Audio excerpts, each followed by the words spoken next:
नमस्कार, मैं शेखर त्रिवेदी। हम इस समय मथुरा जिले के परहा ब्लॉक के नगला चंद्रभान गांव में हैं। इस गांव में इसलिए क्योंकि 25 सितंबर 1916 को श्री भगवती प्रसाद और श्रीमती रामप्यारी के घर एक बालक ने जन्म लिया।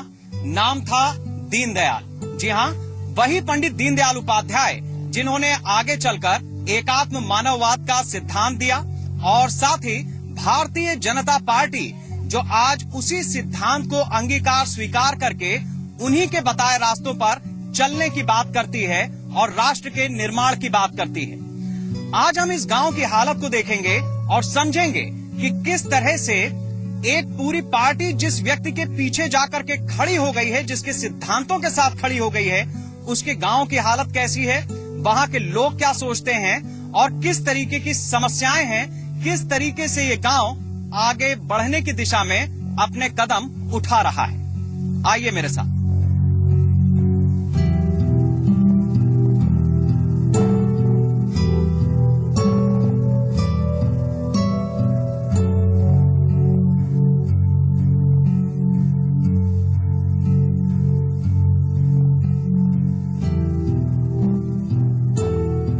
NH2 से लगे हुए नगला चंद्रभान गांव के हम इस समय मुख्य चौराहे पर हैं।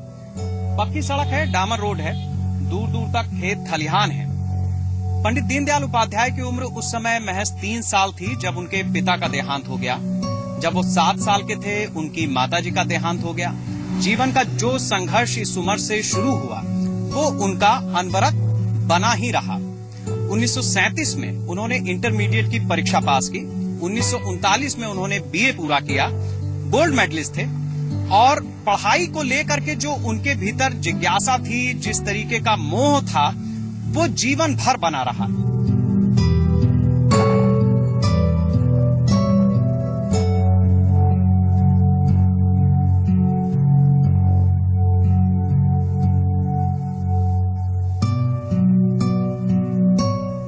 नगला चंद्रभान की स्थिति किसी ऐसे हिंदुस्तान के गांव से थोड़ी बेहतर नजर आती है जहां पर कच्ची सड़कें होती हैं, घास फूस के मकान होते हैं। आमतौर पर इस गांव में हमें पक्के मकान दिख रहे हैं। सड़कें जो सड़क है वो काफी हद तक ठीक ठाक दिख रही हैं, लेकिन लोगों का कहना है कि भीतरी इलाकों में कुछ सड़कों की खराबी दिखाई देती है।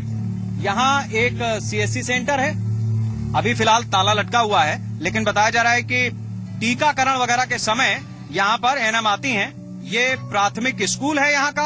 हम भीतर का एक बार नजारा लेंगे और समझेंगे कि दरअसल इस स्कूल की स्थिति कैसी है।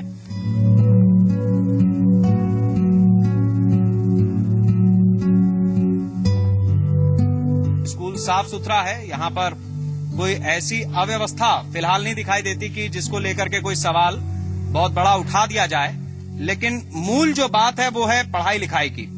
पंडित दीनदयाल उपाध्याय का ये गांव है। पंडित जी पढ़ाई लिखाई के बहुत शौकीन थे। लखनऊ में राष्ट्र धर्म प्रकाशन उन्होंने स्थापित किया। राष्ट्र धर्म मासिक पत्रिका निकलती है। 5 जन्य जो भारतीय जनता पार्टी का इस समय मुखपत्र है वो भी पंडित जी की देन है।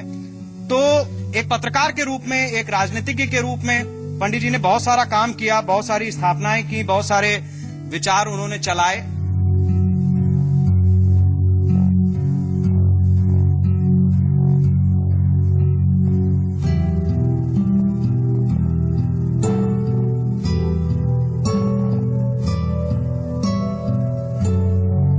ये बताइए कि गांव के इस स्कूल में कितने बच्चे होंगे? क्या नाम है आपका? जयप्रकाश शुक्ला। अच्छा, कितने बच्चे यहाँ पढ़ने आते हैं? होंगे 250। मास्टर आते हैं यहाँ पे? आते हैं। मिड डे मील वगैरह मिलता है? मिलता है। अच्छा, ये बताइए कि ये पंडित दीनदयाल जी का गांव है जी। यहाँ पर पंडित दीनदयाल जी को लेकर के कितना लोग जागरूक हैं? पूरा गांव जागरूक है। अच्छा, पूरा गांव। किस तरीके से आप उनको याद करते हैं यहाँ? एक महान पुरुष के रूप में याद करते हैं उनको। उनसे शिक्षा भी मिलती है, उन्होंने गरीब लोगों की भी सहायता की है। गांव में और क्या होना चाहिए? यहाँ बिजली नहीं आती है, पानी नहीं है और यही समस्या है।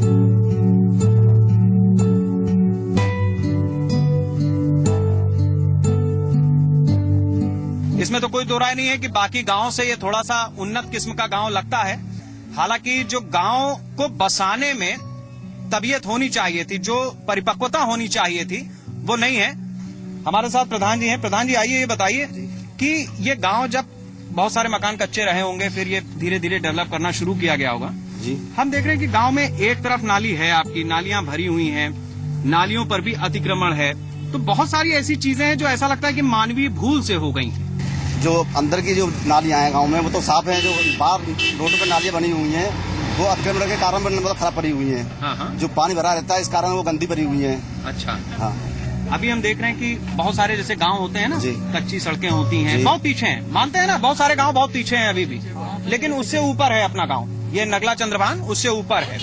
लेकिन फिर भी किन चीजों को आपको लगता है कि और बेहतर किया जा सकता? मेन चीज तो यही है अपना जो रोड है नाली है जो हो जाए अपना, और कोई समस्या नहीं है बस। और क्या और समस्या नहीं है। और पानी तो लास्ट में। पानी और साफ सिंचाई के लिए तो बहुत ही ज्यादा परेशानी है पानी की। अच्छा। पूरा मतलब पानी खारी है और नहर आती नहीं है, बम्मा जो है बम्मा आता नहीं है। और ट्रेन की भी सुविधा होनी चाहिए सर, यहाँ पे स्टेशन नहीं है, ट्रेन नहीं रुकती है, 1-2 ट्रेन रुकती है केवल। अच्छा। हाँ, ट्रेन का कोई वो नहीं है यहाँ पे। फरहा जो वो बना हुआ है उसमें- नहीं है सर, नहीं है, कोई स्टॉप नहीं है, 1-2 ट्रेन रुकती है, यात्रियों के लिए बहुत ज्यादा असुविधा है यहाँ पे। अच्छा। और पानी की दिक्कत है यहाँ पे सबसे ज्यादा। लेकिन अब गांव में तो ट्रेन नहीं रोकी जा सकती ना, हमारा कहने का मतलब ये है, यहाँ पे स्टेशन बनना चाहिए। स्टेशन बनना चाहिए। तो ये देखिए, ये एक नई चीज निकल करके आई है कि गांव में जब विकास हो गया है, अब सड़कें बन गई हैं, पक्के मकान हो गए हैं, छप्पर वगैरह हट गए, भैंसें अभी भी हैं, गैया अभी भी हैं, और अब ट्रेन यहाँ रुकनी चाहिए। अभी हवाई पट्टी की मांग नहीं है, लेकिन ट्रेन यहाँ रुकनी चाहिए। इसलिए रुकनी चाहिए क्योंकि जब आप सारा विकास कर रहे हैं, जब आप इतनी बड़ी बड़ी बातें कर रहे हैं, तो उसमें ट्रेन भला क्यों ना रुके? ये बताइए कि कानून व्यवस्था कैसी है यहाँ की, बताओ भाई। गुंडागर्दी बदमाशी कितनी होती है? नहीं, हमारे गांव में कोई गुंडागिर्दी बदमाशी नहीं होती। नहीं होती है। ऐसा तो नहीं कि पुलिस वाले खड़े हैं इसलिए बता रहे हैं। नहीं है, पुलिस वालों से मतलब पूरा गांव में एजुकेटेड है, 90% लोग एजुकेटेड है।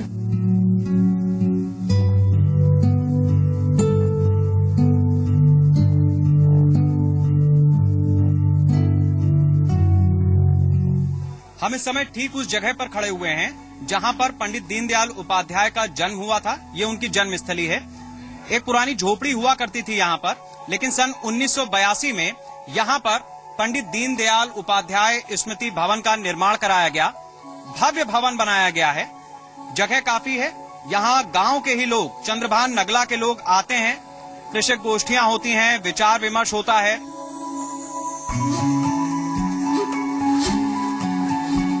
ये है पंडित जी का पैतृक घर। पंडित दीनदयाल उपाध्याय के ऊपर प्रतिमा है, नीचे ये कभी झोपड़ी, जो गांव के कच्चे टूटे फूटे मकान होते हैं, ये इस तरीके का कभी यहाँ पर नजारा हुआ करता था।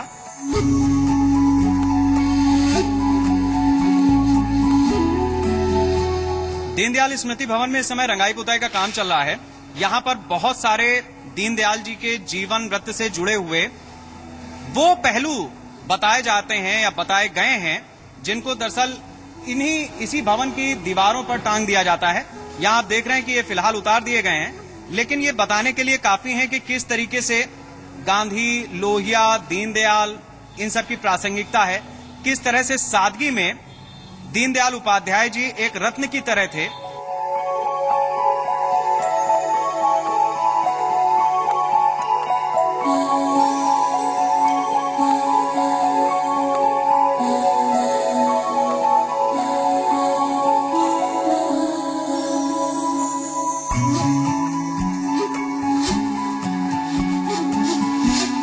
पंडित दीनदयाल उपाध्याय स्मृति भवन में इस समय उत्तर प्रदेश बीजेपी के अध्यक्ष लक्ष्मीकांत वाजपेयी जी भी आए हैं। मैं आपसे जानना चाहूंगा कि सबसे बड़ी समस्या क्या लोग बता रहे हैं आपको? समस्या की दृष्टि से यदि हम बात करें तो यहाँ पर है पीने के पानी की समस्या और सिंचाई की समस्या। प्रत्येक समस्या का क्रमबद्ध निदान करने का प्रयास हमारी तरफ से या सत्ता में बैठे हुए लोगों की तरफ से होना चाहिए और समाज में काम करने वाले कार्यकर्ताओं की तरफ से उसका लगातार हैमरिंग जिसे कहते हैं ध्यानाकर्षण होना चाहिए। मैं ये जानना चाहूंगा कि प्रैक्टिकली वाजपेयी जी, प्रैक्टिकली कितना पॉसिबल है कि आप जब सरकार में हो उन चीजों को मूर्त रूप ढाल पाए? 2 धोती कुर्ता, 1 गणवेश और कार्यक्रम में जाते समय 1 लॉन्ग बूट, ये थी कुल जमा संपत्ति पंडित दीनदयाल उपाध्याय जी की। उसमें भी वो गणवेश की निकर अपने तकिए के नीचे रख करके प्रेस कर लेते थे। अब वाजपेयी जी वो जमाना तो रहा नहीं, आज के युग में कितना आप बदल पाएंगे और क्या बदलेंगे? मेरा ये कहना है कि कार्यकर्ताओं से और नेताओं से तो अपेक्षा यही है कि हमारा आचरण, हमारा व्यवहार सामान्य जनता की इच्छा के अनुकूल हो और हम कैसे ही रहें, लेकिन जब जनता के बीच में जाएं तो जनता को हमारे और अपने बीच में कोई भेद न महसूस हो, दूरी न महसूस हो। इस प्रकार के आचरण व्यवहार की हमारी अपेक्षा है। पंडित दीनदयाल उपाध्याय तो वो विभूति थे, जब उन्होंने संघ के माध्यम से काम करने का तय किया तो अपनी डिग्रियों को भी जलाकर उन्होंने बहा दिया था। पंडित दीनदयाल उपाध्याय वो विभूति है।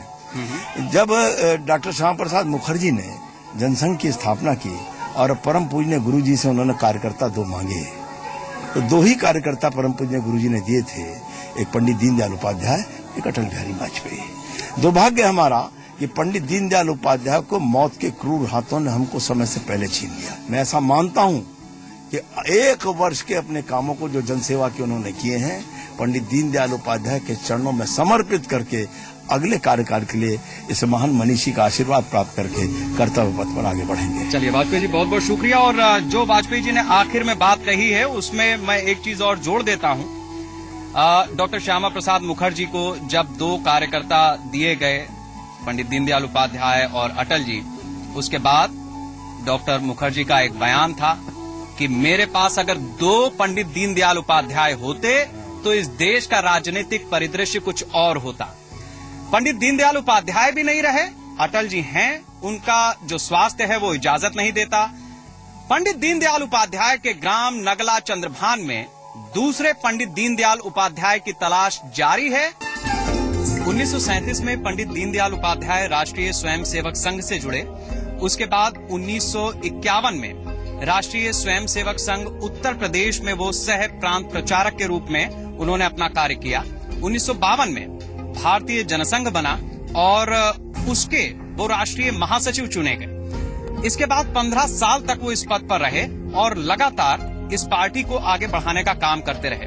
1967 में उन्हें भारतीय जनसंघ का राष्ट्रीय अध्यक्ष चुना गया। अब भारतीय जनसंघ भारतीय जनता पार्टी हो चुका है, लिहाजा उत्तर प्रदेश में जब जब इनकी सरकारें आई हैं, तब तब इस दिशा में इन्होंने बहुत सारा काम करने की कोशिश की है, किया भी है। अब उसका लाभ किस तरह से जनता को मिलता है वो हम जनता से समझेंगे।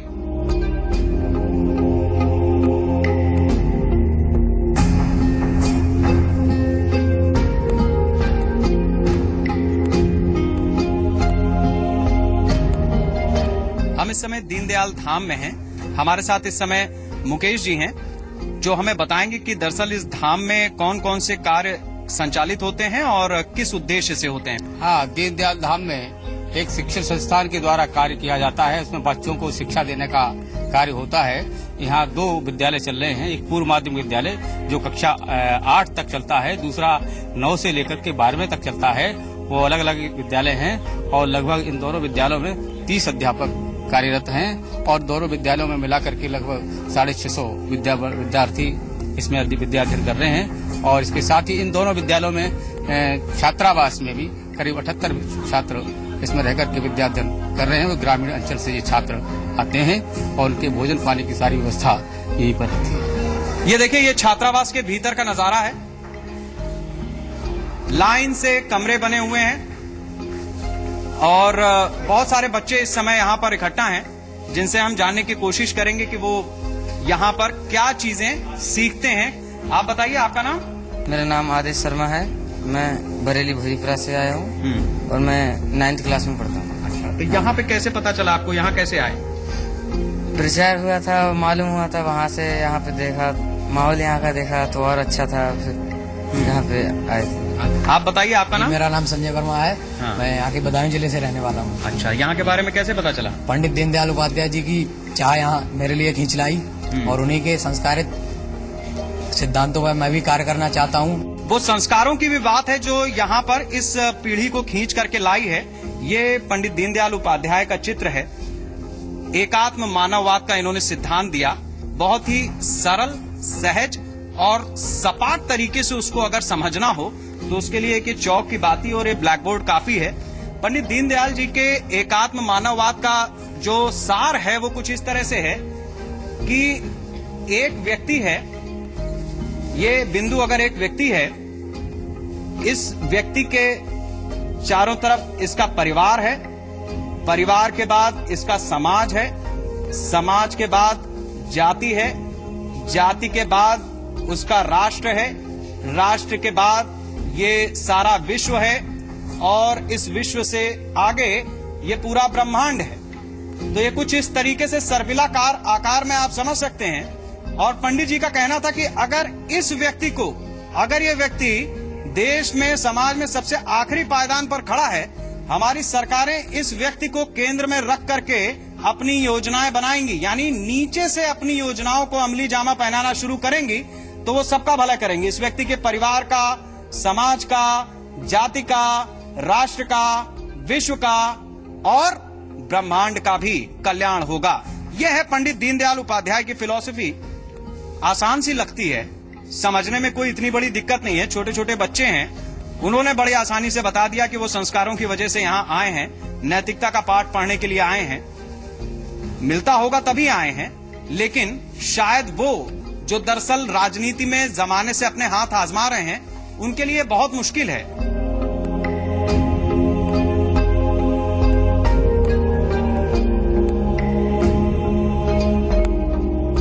आइए अब इस छात्रावास के एक कमरे का जायजा लेते हैं और देखते हैं कि यहाँ पर किस तरीके की सुविधाएं हैं। जो छात्र बाहर से पढ़ने के लिए आते हैं वो यहाँ किन परिस्थितियों में रहते हैं।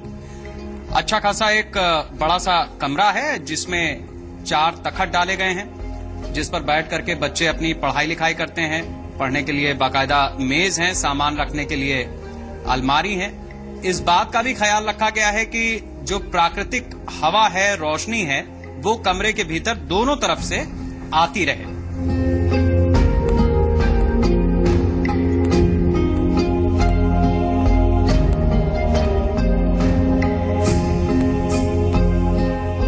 दीनदयाल धाम में कई तरीके के काम भी सिखाए जाते हैं। मसलन ये सिलाई प्रशिक्षण केंद्र है।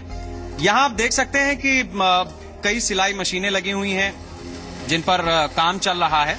गांव की महिलाएं हैं जो यहाँ पर आती हैं और जो भी ऑर्डर होता है इस संस्थान के पास उसे तैयार करती हैं। इसके बाद उसकी मार्केटिंग और सेल के लिए भी अलग अलग तरीके की व्यवस्थाएं हैं। हमारे साथ इस समय डॉक्टर रोशन लाल जी हैं, यहाँ पर महामंत्री हैं इस पूरे दीनदयाल धाम को जिस तरीके से आगे बढ़ाने और चलाने का पूरा उद्देश्य रखा गया है, उसको हम समझने की कोशिश करते हैं। ये सिलाई प्रशिक्षण केंद्र 1985 में प्रारंभ हुआ और उसके पीछे जो दीनदयाल जी की सोच थी कि छोटे छोटे कुटीर उद्योगों के माध्यम से जहां पुरुष आत्मनिर्भर बने वहां महिलाएं भी आत्मनिर्भर बने, क्योंकि महिला और पुरुष किसी भी गाड़ी के 2 पहिए के समान हैं। दोनों मिलकर के काम करेंगे तो परिवार अच्छा चलेगा। जो महिलाएं यहाँ पर काम कर रही हैं उनसे भी समझते हैं कि वो किस तरीके से इस संस्थान का लाभ उठा रही हैं। आपका नाम? हमारा नाम कमलेश है। अच्छा, कहाँ के रहने वाली हैं? हम इस दीनदयाल धाम के हैं। अच्छा, ये बताइए कि कब से यहाँ पर काम कर रही हैं? कम से कम 5 साल हो गए। 5 साल हो गए। और कितना कमाई हो जाती है? कम से कम 15-2000 करीब मिल जाता है। अच्छा, और इससे फर्क पड़ा? आपको लगता है कि गांव के गांव में बने हुए हैं और आय भी हो रही है? हाँ, हमारे को अच्छा लगा। आप बताइए, आपका नाम? कमलेश शर्मा। कहाँ की रहने वाली है? दीनदयाल धाम। अच्छा, तो यहाँ पर ये पंडित दीनदयाल जी का ही गांव है। हाँ जी। उनके बारे में कुछ पता है आपको? तो देखिए, आप एक व्यक्ति के बारे में हो सकता है कि न पता हो, नहीं पता है, लेकिन उनकी जो सोच थी उस पर कुछ लोग अगर आगे चले तो उन्होंने कुछ संरचनाएं खड़ी की और उस पर चीजें आगे बढ़ रही हैं। ज्यादा पढ़े लिखे नहीं होंगे, लेकिन इतनी समझ है कि किसी व्यक्ति के नाम पर अगर कुछ चल रहा है तो उसका फायदा इन्हें मिल रहा है।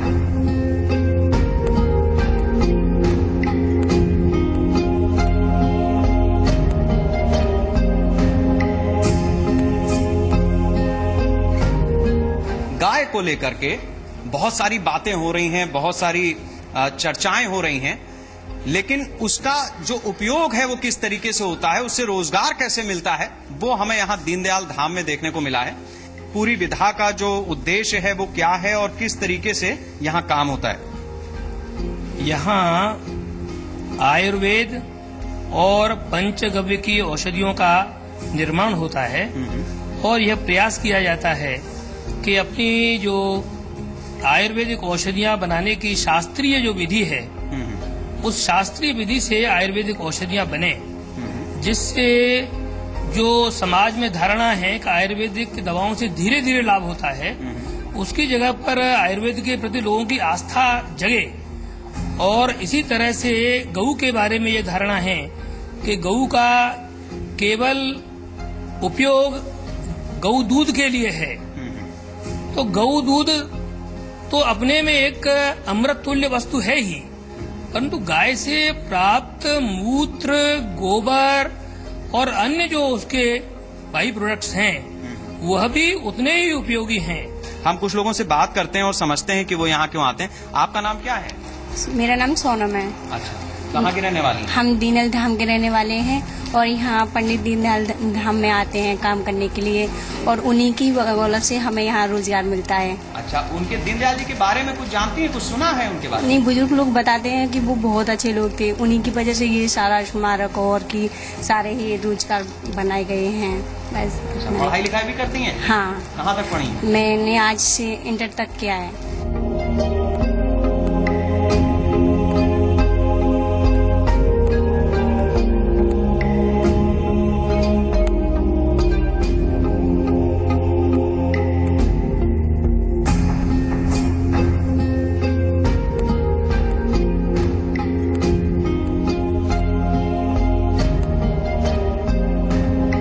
पंडित दीनदयाल उपाध्याय के उस सिद्धांत को एक बार और बारीकी से समझा जाए, जिसमें उन्होंने ये भी कहा है कि मनुष्य जिस तरह पैदा होता है उसी तरह समाज भी पैदा होता है। लिहाजा जिस तरह मनुष्य की सुख सुविधा, शरीर, मन, बुद्धि, आत्मा की चिंता करनी होती है, उसी तरह समाज के भी हमें हर पहलू को ध्यान में रखना होगा और उसका सर्वांगीण विकास करना होगा। अपने सहयोगी धीरेन्द्र और विपेंद्र के साथ शेखर त्रिवेदी, जी मीडिया, नगला चंद्रभान, मथुरा।